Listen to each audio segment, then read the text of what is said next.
Olá, boa noite a todos e todas. Bom dia, boa tarde, dependendo do horário que você for assistir essa live, essa conversa. Hoje, estamos aqui para discutir, para conversar sobre divórcio, sistemas de justiça e trauma, caminhos possíveis.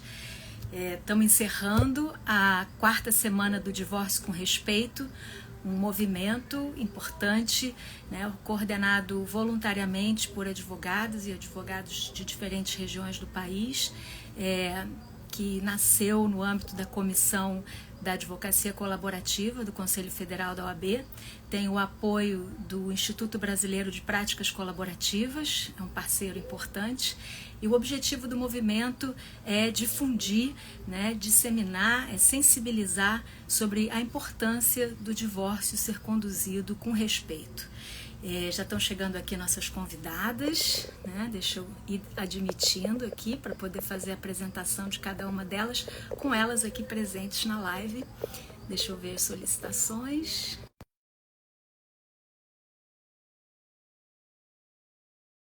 O Pedro, que está entrando agora, então enquanto ela está chegando, vou me apresentar rapidamente. Sou Olivia Furst, advogada colaborativa, mediadora de conflitos, olha ela aí. E Renata Vilela, advogada, professora, doutora em Direito Civil. Eu estou ouvindo um eco. Vocês estão me ouvindo bem?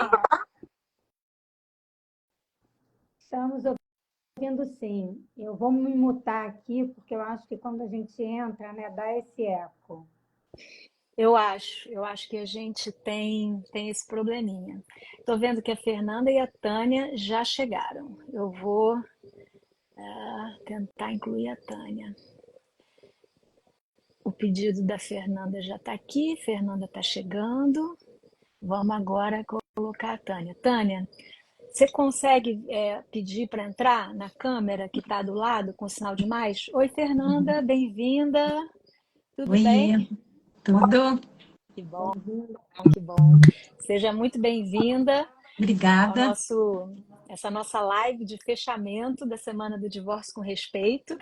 Para a gente uma ocasião muito especial, é a 4ª semana, Todos os anos a gente organiza essa semana com lives diárias, sempre às 8 da manhã, à 1 da tarde e às 8 da noite, para trazer temas transversais ao divórcio, envolvendo questões jurídicas, emocionais, saúde física, mental, espiritualidade, finanças, parentalidade, tantas questões que abrangem aí uma situação de divórcio.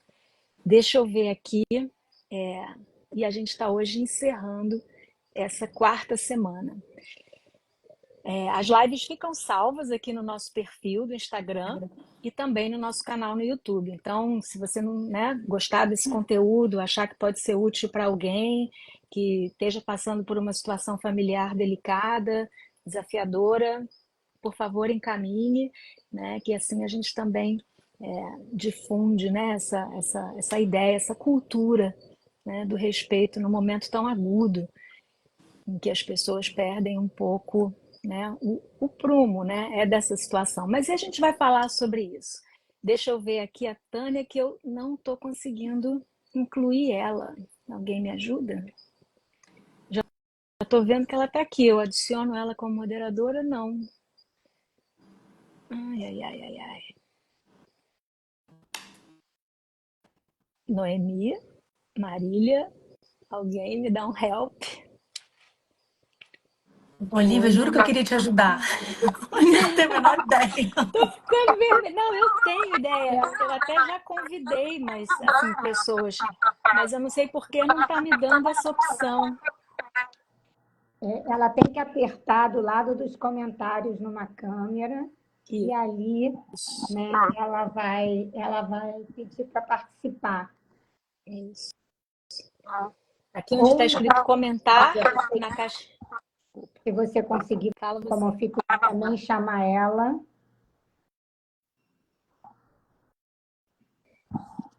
Não, quando eu clico nela, aparece só para ela entrar como moderadora.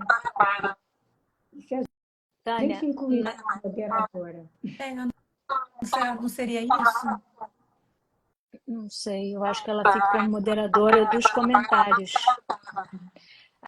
Acho que sou só eu que estou ouvindo esse retorno, né? Não está ruim para vocês o áudio, não. Eu estou ouvindo também esse retorno. Então Eu vou acho que o ideal é trocar. que quando cada uma for falar, né, a gente vai ter que se mutar e se desmutar, porque toda vez que a gente está tendo essa live conjunta, está acontecendo isso. Ó, eu vou me mutar para ver se melhorou. Fernanda também vai se mutar. Então vamos lá, Tânia. Tem aqui a caixinha comentar. Ah, tá com eco para vocês também. Acho que agora com todo mundo se mutando, quando uma estiver falando, as outras se mutam. Tânia, tem a caixinha aqui embaixo, na base do seu celular, está escrito comentar. Do lado tem um ícone de uma câmera pequenininho, bem imediatamente ao lado, né? Com um sinal de mais dentro da câmera. Clica ali e aí você vai clicar em pedir, solicitar participação, uma coisa assim. E aí clica ali que o seu convite chega para mim e eu consigo te admitir na live, tá? Vamos ver? Ó, a Noemi chegou, pode de repente ajudar. Talvez até telefonando, né? Se a gente, para a Tânia. Mas para a gente ir começando, enquanto a Tânia está vindo, nosso tema de hoje, como eu falei, e eu vou apresentar então Fernanda, que já está aqui, né? Fernanda Guerra é advogada, especialista em contratos conscientes, linguagem simples e em trauma informed law, né? A Tânia, que está chegando, Tânia Almeida, é médica, mediadora, mentora e autora de Caixa de Ferramentas em Mediação. Gente, muito obrigada pela presença, pela participação e, bom, Noemi está aqui com a gente para dar um suporte e ver o que está acontecendo, por que o convite da Tânia não está chegando. Um tema difícil, um tema desafiador, um tema recente, eu acho, pelo menos que eu tenho ouvido falar aqui no Brasil. Acho que são reflexões importantes, né, sobre divórcio, sistemas de justiça e trauma. Quais os caminhos possíveis? A gente também incentiva a participação de quem está ouvindo a gente. Então, escrevam seus comentários, mandem suas perguntas. A ideia é que essa live seja interativa, né, e que a gente aprenda mutuamente, né, que a gente também aprenda com quem está aqui. Né? Um pensar publicamente, né? Essa é a ideia dessa live. Né? Então, vamos lá? Você quer. O que eu Olivia, faço, Noemi? Fala, Rê. não, vamos ver se a gente consegue que a Tânia entre primeiro.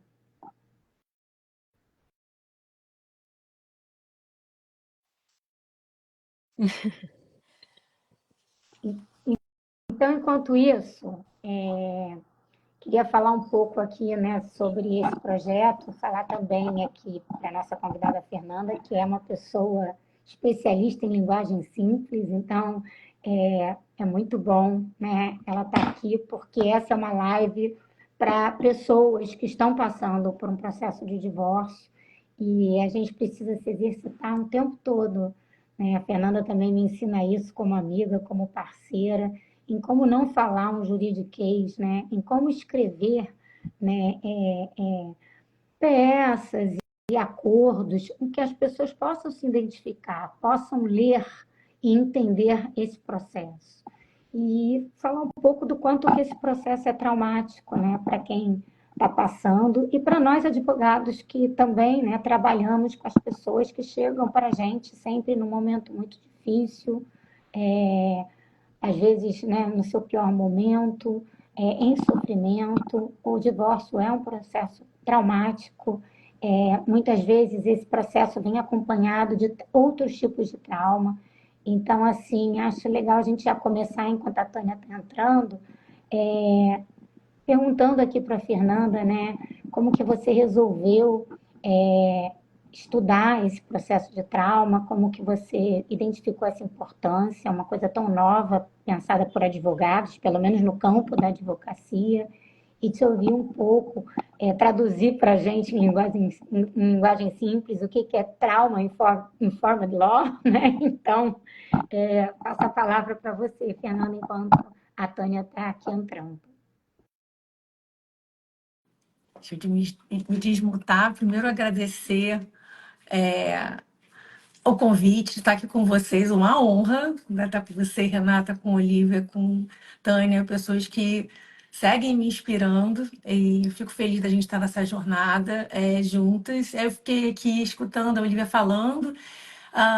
Da quarta semana, eu lembro quando ela me fez um convite, eu não lembro se na primeira ou na segunda semana, em que a gente falou de meditação, e eu estava com uma super parceira, uma amiga, parceira de trabalho, de vida, que é a Carol Presoto, especialista, uma médica também, né, assim como a Tânia, mas especialista em meditação. Então, estou feliz de novo, de alguma forma, estar aqui e conectada a esses temas todos, né? Você falou de duas coisas, dois caminhos paralelos que aconteceram na minha vida, mas que se conectam com essa temática, né, do trauma, do bem-estar e um olhar mais integrativo para quem nós somos, não só como profissionais do direito, mas também para o nosso cliente, um olhar desmistificando também esse processo de separação, né, entre o cliente e o advogado. Primeiro, falando um pouco da linguagem simples, que eu acho que é um meio que facilita tanto a gente falar de trauma como a gente falar das questões legais, né? A linguagem simples, ela vem ganhando força, assim, a gente acabou de ter uma aprovação de um ISO, né, da regra do que é linguagem simples, né, o que se caracteriza como linguagem simples, ela acabou de ser aprovada pela BNT aqui no Brasil tem cerca de um mês, então é um movimento que já existe há muitos anos nos Estados Unidos e na Inglaterra, dentro, inclusive, do ambiente jurídico, né? Não é um tema do ambiente jurídico, é um tema de linguística, né? E que surge a partir de pessoas que trabalham com comunicação. E aí, quando vão investigar qual é a raiz de uma linguagem, de um memorando ou de um comunicado de condomínio que a gente não consegue compreender, porque tem uma linguagem empolada, e a gente vai esbarrar na linguagem jurídica, e é por isso que esse tema acaba, né, de linguagem simples esbarrando tanto na linguagem jurídica, e também é um tema que afeta qualquer técnica, né? Então, a contabilidade, a medicina, nessa nossa incapacidade de compreender questões técnicas. No nosso ambiente, isso é muito importante porque a gente está falando de acessibilização de direitos, de coisas que são fundamentais para o ser humano. Então, quando você retira do cidadão a possibilidade de ele compreender quais são os seus direitos básicos, você retira ele do processo democrático, do debate, do acesso à justiça. Então, a linguagem simples é uma temática muito importante. E quando a gente fala do sistema multiportas, né, que é um ambiente aqui para a gente familiar, né, onde a gente trabalha, milita, da onde surge o movimento do divórcio com respeito, né? A Tânia também como precursora desse movimento multiportas. O multiportas é a gente olhar para quem está atrás dessa porta, né? A linguagem simples fala sobre isso. Eu estou escrevendo para quem? Quem é que está? Quem é o receptor disso, né? Então, por isso, para mim, é uma temática tão preciosa, porque eu acho que é uma forma preciosa da gente acessibilizar justiça e direitos. E acho que é uma bandeira que deve ser levantada por todos, né? Não é algo que fale de tornar o direito simplório, não é algo que visa prestigiar o leitor medíocre, mas é simplesmente mudar de perspectiva, entender para quem que eu estou comunicando o quê, né? E qual é o meu papel como advogado. Então, é um lugar de democratizar justiça e o acesso a ele. Eu tô falando, tá, gente? Me interrompa. Eu sei que a gente tá aqui na dinâmica da Tânia, tá? Não, E aí, mas a gente está super te acompanhando, e todo tá, mundo. não, sim. E tem Mas, enfim. E aí, essa temática também esbarra na questão do trauma, né? Eu acho que eu acredito muito nisso, que a gente faz o que faz, muito num processo de autocura. Então, a gente não milita em nenhum lugar da nossa vida se não for sobre a gente mesmo. E, claro, depois que isso, de alguma forma, está elaborado, a gente tem condição de colocar isso para fora. Então, a escolha de uma profissão como a advocacia, medicina, qualquer uma, tem a ver com a gente, a forma com que a gente atua no mundo. E falar de trauma também obviamente, algo que me atravessa, então parte de um processo de investigação e para minha felicidade eu vou esbarrar isso dentro do sistema jurídico. e que dá conforto para inquietações que eu tinha, inquietações que me fizeram, inclusive, pensar em sair, deixar de ser advogada.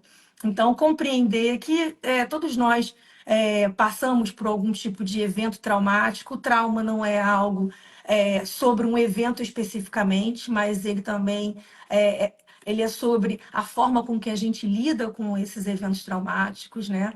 Então, isso é um processo físico, neurológico, que tira a gente de um processo cognitivo linear e que faça com que a gente possa ter tomadas de decisão, faça com que a gente possa não tenha coerência, né? Então a gente fica incoerente na nossa fala.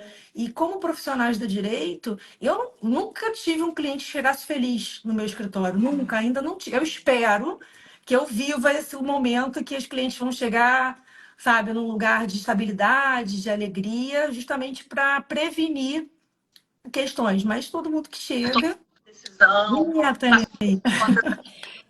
Tânia, bem-vinda. A gente identificou o problema, a Tânia estava no computador e aí viemos para o celular, tudo se resolveu. Então vamos deixar a Tânia chegar. Um lugar de estabilidade, de alegria, Enquanto a justamente Tânia para Enquanto a Tânia está chegando, eu queria só te perguntar uma coisa. Bem-vinda, Tânia. Está ouvindo a gente? Está ouvindo bem? Tânia.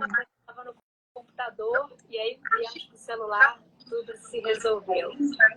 Então, eu acho que se você estiver ligada no computador, a gente fica também ouvindo todo mundo. Se deixar só o celular.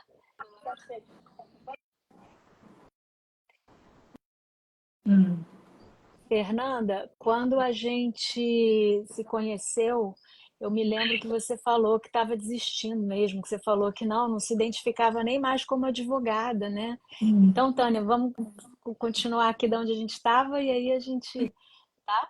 E que você falou um pouco isso, né? E a gente teve uma conversa, né? Mas a coisa não se trata de repente, repensar o que significa ser advogada, né? O que que é advocacia, o que que a gente pode transformar na nossa prática. Enfim, acho que você É, falou sobre. exatamente, era um lugar de tamanha dor, né, e não reconhecimento desse lugar tradicional, né? Eu me formei, trabalhei sigo trabalhando como advogada há quase 25 anos, né? E esse lugar de sair era justamente porque eu me senti numa sinuca. Eu não tenho ferramentas para lidar do jeito que eu acredito e que sinto o que é ser humano e o que é cuidar de pessoas. Porque, né, o que a gente faz é isso. E também não me sinto cuidada nesse processo. Então, quando eu uso as ferramentas tradicionais, eu não me sinto também cuidada. E aí, mais uma vez, nessa temática, né, se conecta com a temática do trauma. Por quê? Porque o advogado com a ferramenta tradicional, na minha formação, eu não recebi nenhum letramento sobre como lidar com pessoas.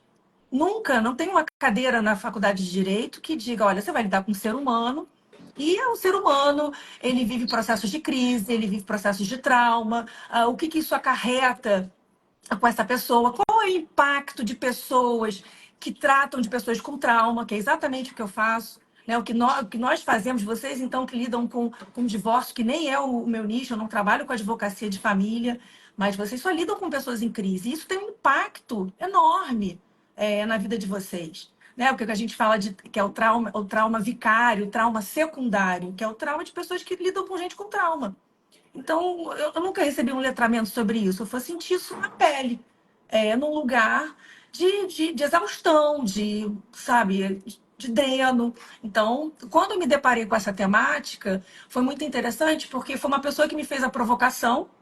A gente conversando, ela estava fazendo a edição de um livro de trauma em forma de law. Não tem uma tradução bonita para isso. Eu já tentei vários Eu esquemas, já chamei ia te alguém. pedir para traduzir.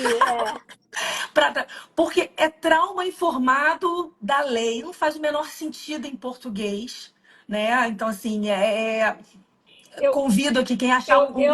o que me ocorre é pensar assim, com essa informação, né? É o Exato, contrário, né? É exato. entender, é agregar esse olhar, essa lente de entender esse fenômeno do trauma e trazer para a reflexão desses profissionais, tanto de quem Exato. está passando por uma situação traumática, difícil, como você está dizendo, por esse trauma secundário que afeta os profissionais que lidam e que diversas vezes adoecem, né? Enfim, tem um monte Exato. de.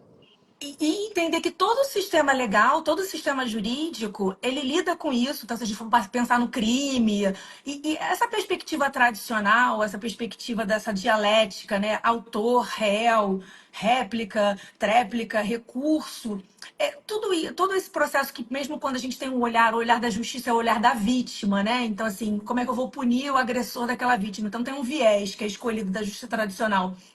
Ele não tem como objetivo principal dar lugar de espaço, de escuta para essas pessoas. Então, é um lugar de atenção, de eu saber que existe esse processo de trauma e que se eu, como profissional de direito, eu não acesso isso e não sei que esse processo ele faz parte do meu ambiente de trabalho, eu corro o risco de retraumatizar essas pessoas. Então, quando eu chego com alguém como eu passei por um divórcio, por exemplo, extremamente traumático, mesmo sendo profissional do direito. Se eu não tivesse um profissional que tivesse tido cuidado comigo e me despejasse todas as informações legais que eu já sabia, mas se ele não tivesse um olhar para mim como uma pessoa, eu não teria condições de lidar com tudo aquilo que aconteceu comigo naquele momento. Então, como a gente, como profissional, consegue enxergar a pessoa para além do enquadramento legal? Então, cuidar dessa pessoa como uma pessoa, né, na sua inteireza, cuidar de si, com os reflexos disso.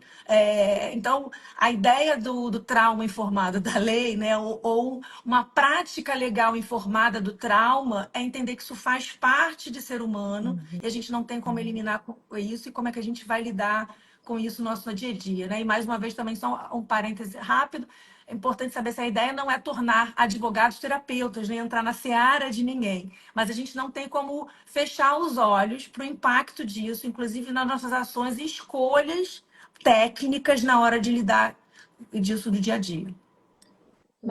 Maravilha!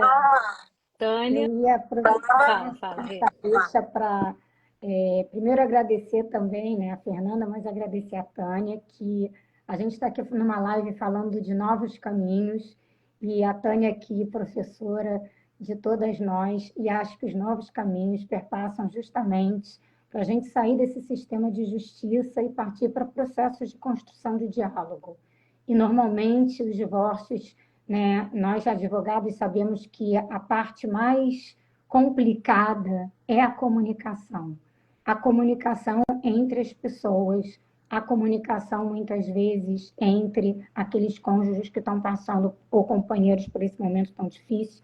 E por que nós, profissionais do direito, né, precisamos tanto nos formar hoje para esse sistema multiportas e por esse processo de construção de diálogo. Então, assim, falando disso e falando do título da nossa live aqui, de novos caminhos, além de um sistema de justiça onde não há diálogo, né? Uma parte escreve, 15 dias depois a outra responde, então, muito dificilmente, em 2 momentos de um processo, a gente tem diálogo.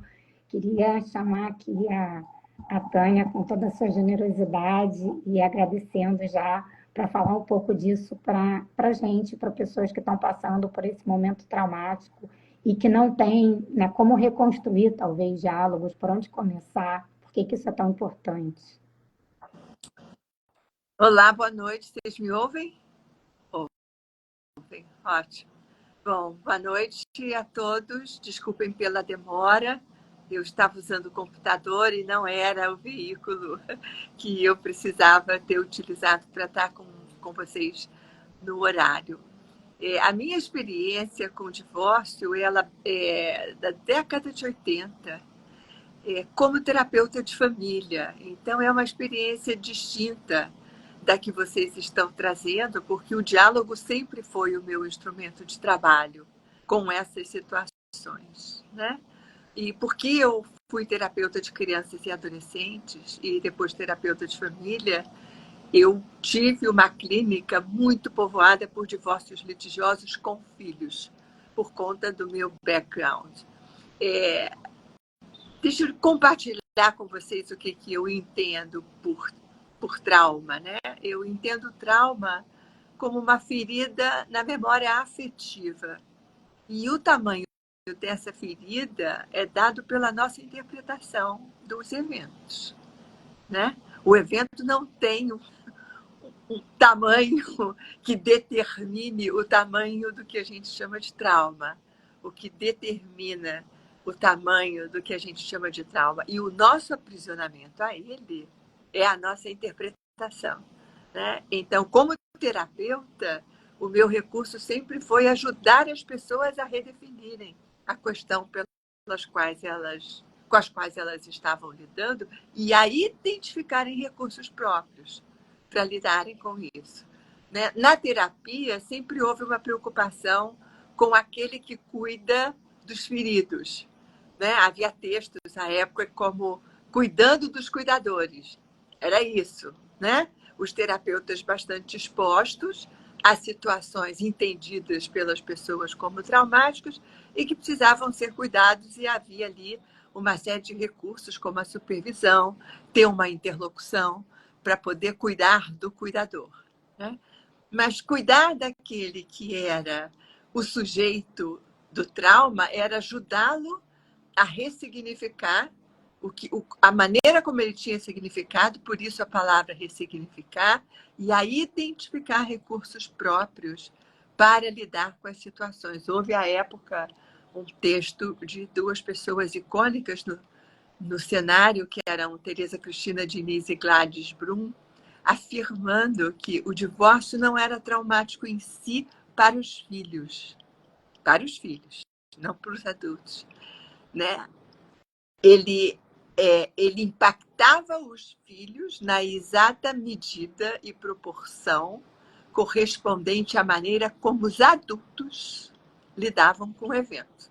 Então, a maneira como os adultos apresentavam para seus filhos os eventos, né, é que ajudava os filhos a significar como de maior ou de menor dimensão. Então, acho que eu vou até aqui como uma introdução, que é para a conversa continuar acontecendo, né? Muito bom te ouvir, né? E junto com a fala da Fernanda, pensar nessa cadeia de cuidado, né? Assim, fiquei pensando nisso.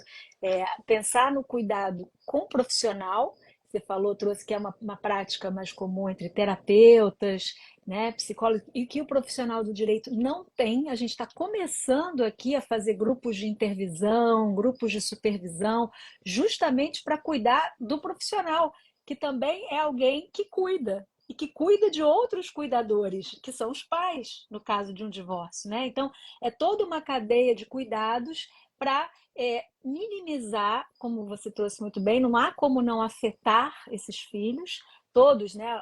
A gente não controla, né, o que é afetado. Eles não tem como, eles serão afetados pelo evento do divórcio. Agora, minimizar danos, tentar fazer isso, né? Suavizar o processo, trabalhar em equipe multidisciplinar, para que esses pais, né, possam acessar e desenvolver essas ferramentas, como você colocou, né? Eu acho que é sobre isso, esses os novos caminhos, né? Principalmente essa tomada de consciência que a Fernanda trouxe no início, do quanto nós, né, profissionais que lidam com famílias, a gente tem uma responsabilidade imensa, porque chegam clientes no nosso escritório numa situação de extrema vulnerabilidade, né? E geralmente o que a gente tem a oferecer não corresponde pela nossa formação, né? Não porque o tradicional é ruim ou porque, né? Mas assim, isso é da nossa formação, isso está mudando, mas as ferramentas, né, que a gente tem a oferecer ainda tem esse olhar, né, essa coisa que não dão conta das necessidades humanas num aspecto mais amplo, né? Assim, um divórcio não trata só de questões jurídicas, trata de saúde mental, como eu falei no início, né? Emocional, física, finanças, desafios da parentalidade, né? Tanta coisa que está envolvida num divórcio. Então, essa tomada de consciência dessa cadeia de cuidados, né, para minimizar esse impacto negativo e fazer isso, né, com que as pessoas, os filhos, possam lidar com isso, sair desse lugar. Não é o evento em si, né, que você acabou de dizer, Tânia, é como as pessoas, os pais primeiro, em seguida as crianças lidam com esse evento, né? muito importante essa reflexão, tanto para as pessoas, né, que estão ouvindo, o público em geral que esteja passando por uma situação, quanto para os profissionais que estão aqui acompanhando a gente, né? É, é um cenário de luto, né? E o luto é porque a gente está indo na contramão daquilo que culturalmente a gente se comprometeu a fazer com o casamento, né? Também tem a força da cultura dizendo para a gente o quão impactante cada evento é, né? Então, não era esse o projeto, né? O projeto era de permanecer mãe e filhos sobre o mesmo teto, felizes, conduzindo essa convivência. Tanto que há uma autora, Florence Kesslow, que fala da dinâmica do divórcio. E é lindo o que ela traz, porque ela traz o divórcio como processo. Essa é uma consciência que a gente precisa ter. E não como um evento. Ela cita 5 divórcios no divórcio. E ela diz que eles não se dão simultaneamente, né? Tem o divórcio afetivo, que é o inicial, que eu decido que não. Tem o divórcio físico, da separação geográfica, tem o divórcio financeiro, que é de uma outra natureza, tem o divórcio legal, que é da formalidade, tem o divórcio psíquico, que ela diz que é o último, que é exatamente poder abrir mão de um projeto que foi interrompido, porque culturalmente ele não deveria ter sido interrompido. E ela diz que quem consegue precisa ir de 2 a 5 anos para dar conta, quem consegue, né? Então, só para. E o que acontece é que as pessoas ficam desbalanceadas com relação à administração de todas essas etapas. Algumas mais prontas para cada etapa e outras menos prontas. Então, o luto ele precisa ter seu tempo, porque senão ele vai junto com a gente nos próximos anos das nossas vidas, né? Então, o reconhecimento e o acolhimento desse luto é muito importante e, concomitantemente, a identificação de ferramentas pessoais e da própria rede, né? A rede ajuda muito a lidar com o evento. E não é um luto qualquer, né? Como você colocou muito bem, não é assim, a cultura já é um luto de algo que não devia estar acontecendo, primeira coisa, porque as mortes ainda estão escritas aí numa ordem. O divórcio é uma coisa da excepcionalidade. E eu vi um texto acho que da Maria Rita Kell outro dia, que o luto do divórcio é muito particular e muito doloroso, porque a perda de alguém ela morreu, né? Ela morreu, você dói demais, mas ela não teve escolha. Enquanto que o luto do divórcio tem uma ferida narcísica muito profunda, né? Ela tá viva, ela tá por aí, mas vocês não estão mais juntos, né? Seja para quem. Então, assim, fiquei muito tocada por esse texto dela, porque fala desse luto específico. Que tem porque aí você tem a responsabilidade da escolha, né?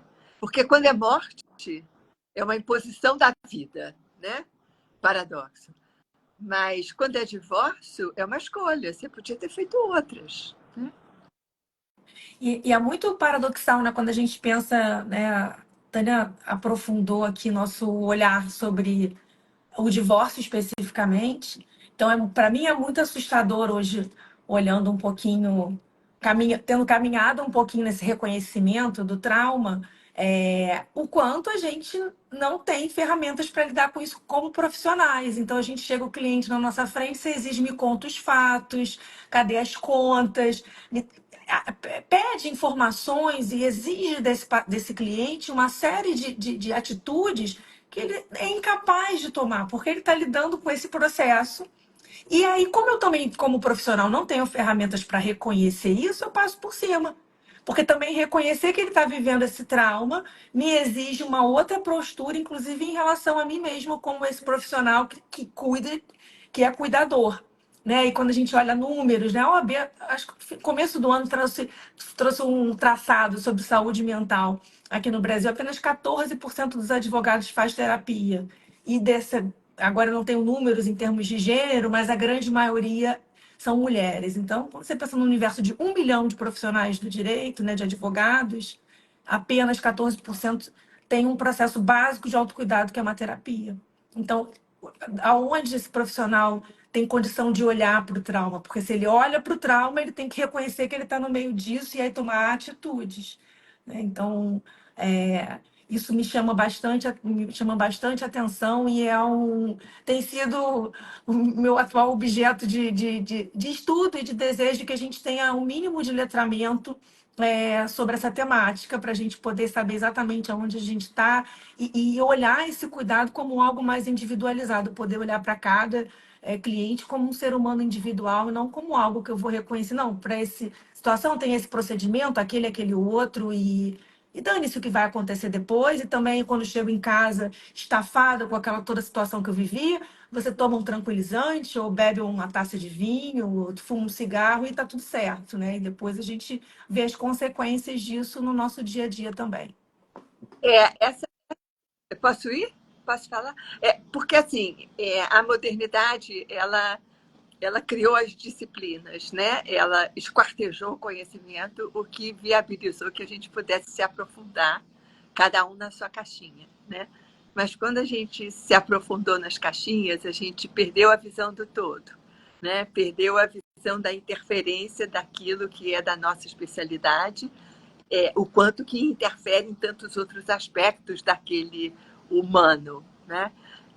Então, a tendência é que as formações fiquem cada vez mais multidisciplinares para cuidar disso, de trazer cada profissional a enxergar a sua especialidade dentro de um todo maior, né? E a gente tem as práticas colaborativas, que se você não tem isso na formação de cada profissional, você pode juntar profissionais com diferentes possibilidades e olhares, né?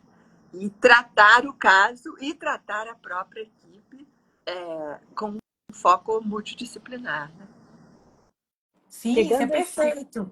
Posso pegar esse Só para dar um. gancho? Vai lá. Pode super. Não, eu ia trazer um adendo disso, né? O quanto também a gente compreender que isso acontece facilita, inclusive, para valorizar um processo como o processo de práticas colaborativas, né? Porque aí você vê o efetivo valor de você ter um profissional especializado em finanças, um profissional de saúde mental, cuidando de fazer essa amarração toda, né? Essa multidisciplinaridade, o quanto ela é fundamental para quem lida com o ser humano, né?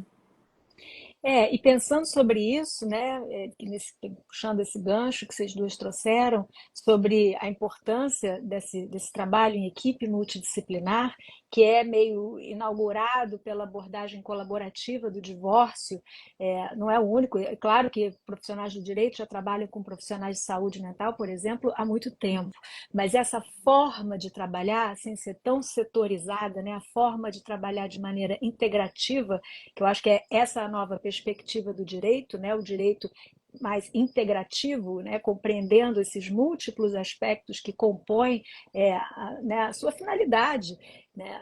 Então, pensei aqui, né, sobre... Eu ouvi uma história esses dias de uma pessoa me contando a experiência dela para falar de métodos, né? Porque a abordagem colaborativa, como eu falei, talvez tenha inaugurado dessa forma, né? Do trabalho em tempo real, em equipe multidisciplinar em tempo real.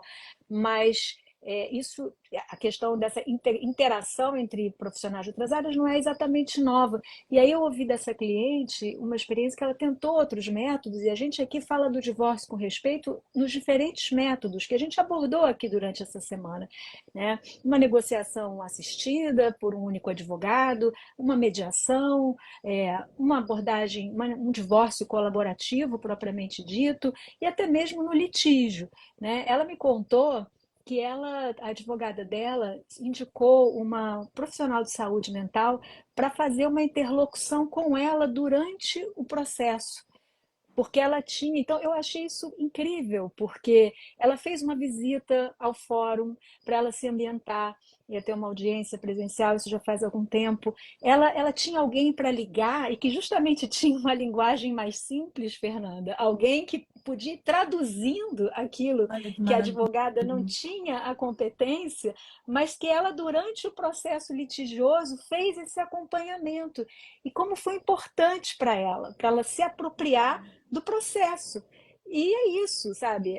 Às vezes é o caminho, às vezes o litígio, apesar dele, pela sua própria lógica, como você também frisou, Fernanda, autor e réu, né? Tréplica, enfim, toda essa dinâmica adversarial que é da lógica do processo, até ela pode ser feita de maneira respeitosa, né? Ela não precisa, e a gente está falando aqui sobre isso, né? Até ela pode ser muito enriquecida por essas novas lentes, por esses novos instrumentos e ferramentas, né, que a gente está trazendo.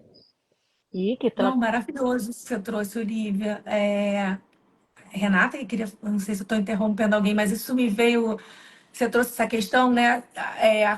Isso não é novidade, né? A saúde mental e profissionais de saúde mental trabalharem juntos. Eu tive prazer, para mim, uma seara nova que eu venho investigando nos últimos 2 anos, mas há um mês atrás eu estava no 38º Congresso de Saúde Mental e Direito, uma academia de saúde mental e direito que existe no Canadá. Então, era o 38º Congresso. Eu fui apresentar um trabalho lá e escutei um seminário de uma advogada colaborativa com a sua equipe de saúde mental. Eu fiquei muito impactada por essa palestra, dessa mesa. Elas estavam contando sobre a experiência delas, advogada colaborativa, enfim, filiada do IBPC, enfim, pessoas com muito tempo de jornada mediadora também, e advogada de litígio, né? Então, há 40 anos advogada de família. E elas trouxeram uma perspectiva de pessoas que têm transtornos de comportamento, trouxeram um recorte de pessoas borderline, o comportamento dessas pessoas dentro de um processo de divórcio, trazendo as práticas colaborativas como o melhor cenário para lidar com pessoas com esse tipo de transtorno. E aí elas trouxeram um recorte que me assustou muito, eu nunca tinha parado para pensar, que um marcador desses transtornos de comportamento é a dificuldade de se relacionar, dentre outros. E aí que cerca de 10 a 20% da população tem algum tipo de transtorno comportamental. Mas quando você entra para o recorte de divórcio, esse número fica enorme. Porque dentro desse universo de divórcio, eu vou ter muitas pessoas com algum tipo de transtorno comportamental diagnosticado, fora os que não estão diagnosticados. E a falta de ferramentas ou de reconhecimento que esses transtornos estão ali presentes pode dificultar muito o manejo desse profissional do direito nesse lugar do divórcio, que envolve filhos, que envolve uma outra pessoa. Então, elas foram trazendo dados estatísticos, enfim, uma pesquisa acadêmica além da própria vivência. Então, eu fiquei muito, muito tocada sobre exatamente esse lugar. Eu falei, gente, eu estou há 25 anos militando como advogada profissional e apenas nos últimos 2 anos eu me toquei aonde realmente eu estou me metendo, assim, aonde eu estou situado. Estou lidando com gente, isso faz parte, né? Isso está aqui do nosso lado, né? Cada um tem um seu comportamento. A neuroplasticidade, a neurodivergência não é uma anomalia ou uma exceção. Na verdade, ela é a regra, né? Assim, então, a gente pensar em comportamentos padrão é uma utopia. E aí, mais uma vez, o quanto é importante esse caminhar conjunto desses profissionais para que a gente possa efetivamente estar cuidando dessas pessoas, né? Para uma tomada de decisão que é seríssima e gera impactos para elas e para toda uma família, para crianças, etc.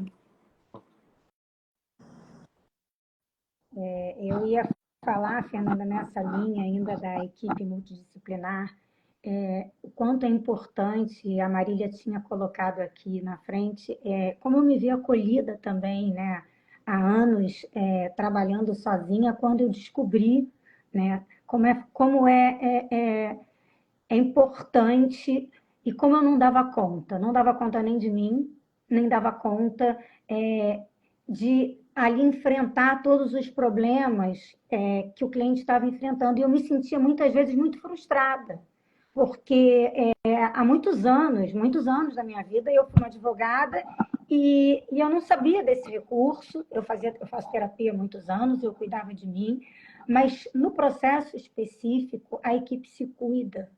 E a gente tem, né, sempre depois das reuniões e dos atendimentos, a gente troca experiências, a gente troca olhares. E muitas vezes a gente consegue trazer esse olhar global porque tem um ponto cego que a gente não está vendo e que o outro profissional olhou por uma outra ótica, por uma outra perspectiva totalmente diferente. E mesmo nesse procedimento, quando a gente está trabalhando com um advogado do outro lado, essa cooperação, eu diria assim, esse trabalho em equipe, ele se metacomunica com os divorciandos. Então, o nosso comportamento, né, a nossa outra forma de lidar com o outro, de se comunicar com o outro, que não é a forma adversarial, ela contagia também aquelas pessoas envolvidas por uma outra forma dialógica, e ali a gente muitas vezes consegue reiniciar um processo de comunicação que estava totalmente interrompido, que começa muitas vezes por nós, né? E a gente metacomunicando numa reunião conjunta com os envolvidos, com o atendimento de profissional de saúde, e principalmente, né, a Tânia tocou num ponto muito importante, que são os filhos. Os filhos, nesse processo, eles, na minha prática, muitas vezes, eles são deixados de lado, porque os pais também não dão conta de olhar. Os pais estão tentando ali sair, se desafogar de um processo, é muita coisa. E ter também um terapeuta, como a gente já teve aqui, né? Eu e Olívia, em outras experiências, também um terapeuta de saúde voltado para a criança e para o adolescente, que traz esse olhar da criança e do adolescente para dentro da equipe e que muitas vezes é o mais fundamental naquele momento com filhos pequenos. Então, mais uma vez, né, trabalhar em equipe multidisciplinar, a gente tem ainda esse bônus, não só de trabalhar em equipe, mas de ter um autocuidado dentro da equipe o tempo todo, um momento de reflexão, um momento em que a gente pode se ouvir também. Tânia, se você quiser falar, só entrar, porque senão a gente vai falando aqui. Eu ia levantar também essa bola para você comentar, né, sobre esse ponto que a Renata trouxe agora, dos filhos, e como é recorrente entre advogados de família, fala como é difícil, né, ajudar pais que estão com essa sensação de estarem sem oxigênio, de estarem se afogando, como que eles podem cuidar do outro, né? E aí as crianças muitas vezes acabam negligenciadas nesse processo. Não é raro a gente ouvir, não, as crianças estão bem, né? As crianças estão ótimas, não presenciaram nada, porque não estão apresentando um sintoma, né? Ou até não veem, não enxergam o sintoma. Às vezes uma somatização, uma coisa que a criança está ali sinalizando, muitas vezes em luzes piscantes, que ela não está bem, que ela precisa de um olhar atento, mas os pais estão tão turvados, né? Estão tão embotados que não têm essa capacidade. Enfim, teve uma live essa semana excelente com um pediatra, agora me fugiu o nome dele, falando sobre como o conflito dos pais chega no consultório do pediatra, né? E ele dá vários exemplos, né, de como as crianças são eloquentes. E o que eu queria trazer, né, é assim, a gente como, né, advogadas e advogados, trabalhar em parceria com pediatras, né, com não só psicólogos, terapeutas, mas também pediatras, né, pedagogos, enfim, para alguém que esteja tendo um olhar para essa criança e que tenha uma formação de trabalho em equipe. Está aqui, a Marília colocou o doutor José Armando Simões Macedo. Eu não tinha como gravar o nome todo dele e eu não queria dizer o nome errado. Obrigada, Marília. Excepcional essa live, essa conversa.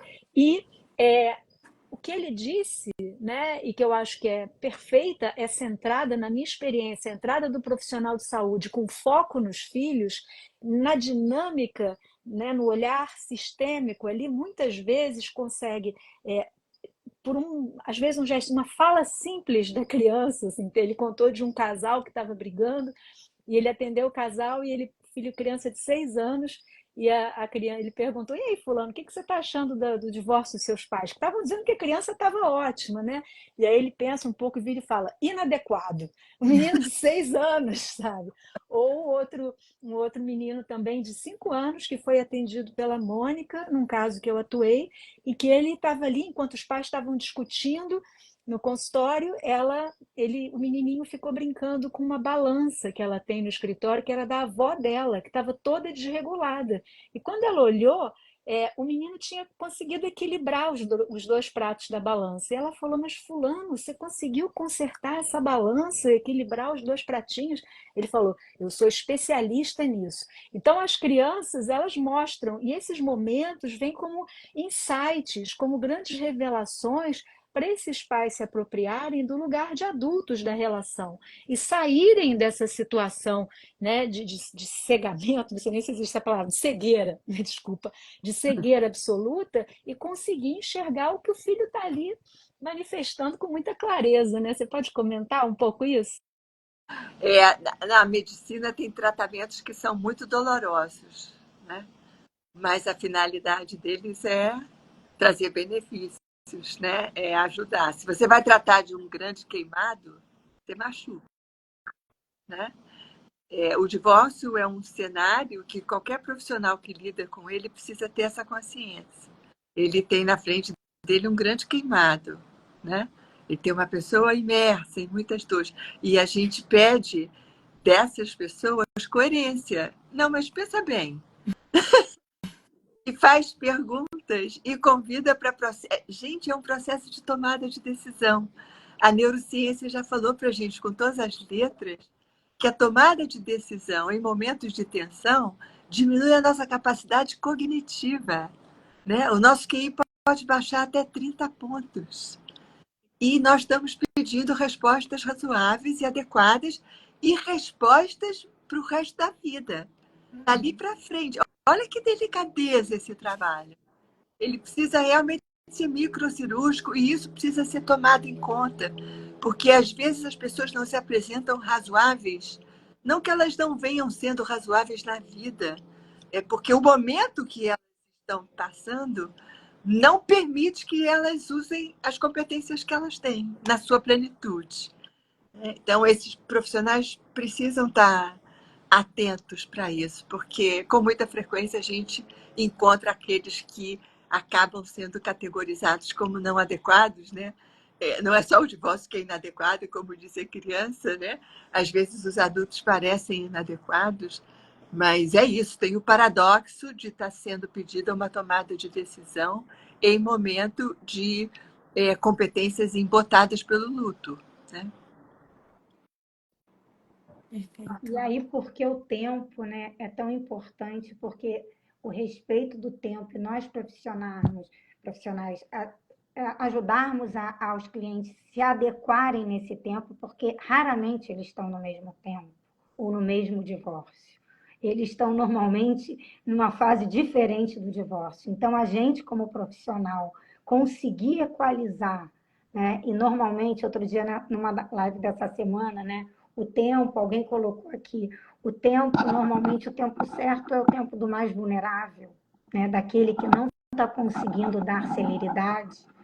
A gente precisa conseguir nesse início para que essa pessoa consiga suportar, ficar nessa mesa, nesse momento de dor, que o tempo dela, né, do luto, seja de alguma forma respeitado ou pelo menos aliviado, né, numa dinâmica que a outra parte não está, a outra pessoa no processo do divórcio. Esse é um desafio que, como profissional, para mim é bastante difícil e normalmente é o profissional de saúde que consegue ali dar esse tom e trazer a importância desse tempo, né, nesse processo.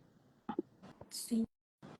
Eu acho que tudo isso que a gente está falando também se conecta com algo que me chama muita atenção, que essa jornada é para a gente aprender a trabalhar em colaboração, né? E se abrir para não estar com o bastão da tomada de decisão e do controle, porque eu acho que o profissional do direito ele é treinado para ter o controle, né? E perde essa elasticidade, essa possibilidade da colaboração, do lugar, de uma tentativa, porque a gente não sabe exatamente o que vai acontecer ali fora, então a gente é cobrado da gente uma postura de enrijecimento, né? Tá comigo, deixa isso, eu sei o que vai acontecer, então a gente já traça uma estratégia e tá pouco flexível, pouco aberto para esse processo de colaboração, né?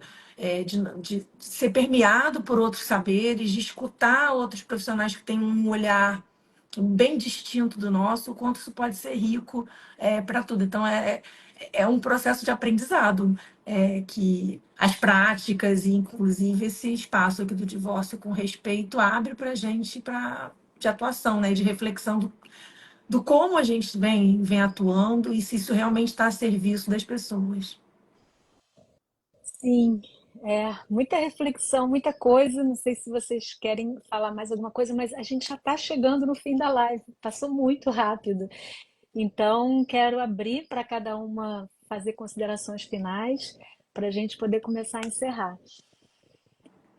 Eu, Eva Bruckner está aqui. Só para eu falar, Tânia, antes de você começar, ela disse aqui, querida, o tempo é o mais importante fator. A Eva Bruckner, né, queridas? O tempo é o mais importante fator para a criança.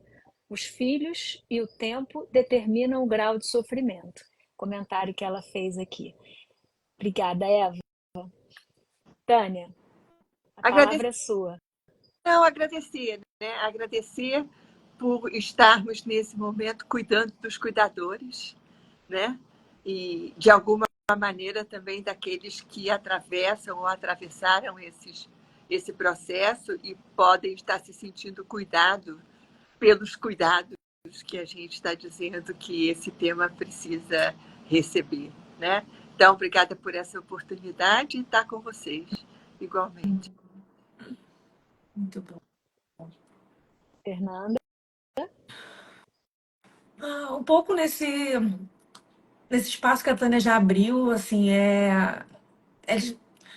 começar o final de semana com um coração alegre, da gente poder estar aqui falando sobre essa necessidade da gente se cuidar, se preservar, se amar, para poder cuidar do outro, né? E estabelecer um sistema legal que não esteja aqui a serviço de estar retraumatizando as pessoas, né? De exigindo aquilo que naquele momento de precariedade elas não possam ter e abrindo espaço para a gente reconhecer nossas próprias precariedades, que eu acho que é fundamental a gente se reconhecer vulnerável para poder respeitar e se abrir para a vulnerabilidade dos outros. Então, agradecer também a alegria de estar com vocês três aqui. Maravilhoso. Renata. Queria também dizer o quão feliz eu estou aqui nesse sábado e finalizando essa semana, lembrando a todos que todas as lives ficam gravadas no perfil do @divórcio com respeito. Então, a gente, na nossa experiência das outras semanas, a gente percebeu também como as pessoas veem as lives depois, como muitas vezes a gente consegue buscar por um tema, encontrar, encaminhar para as pessoas uma live que está aqui gravada e ver esse trabalho, né, que a gente vem fazendo e vem conseguindo contagiar as pessoas para um divórcio respeitoso e aquilo que você falou, né, independentemente do caminho que a gente está traçando, seja, né, nos tribunais, seja numa mesa de negociação, seja numa representação única, seja trabalhando com outros profissionais, como o respeito entre os profissionais e o cuidado entre os profissionais fazem toda a diferença nesse processo e na prestação daquilo que a gente se propõe a auxiliar e assessorar nesse momento do divórcio. Bom, maravilhoso. Mais uma vez aqui, muito obrigada, Tânia e Fernanda, pela participação, pela presença nessa live de fechamento da quarta semana do Divórcio com Respeito. Quero também, em nome, fazer um agradecimento especial para as coordenadoras aqui, junto comigo e com a Renata, a Valda Almolim, a Marília Teles e a Rose Meirelles, que são também coordenadoras e tiveram fazendo as lives junto com a gente, elegendo, organizando, se doando para esse projeto continuar vivo, acontecendo já há 4 anos.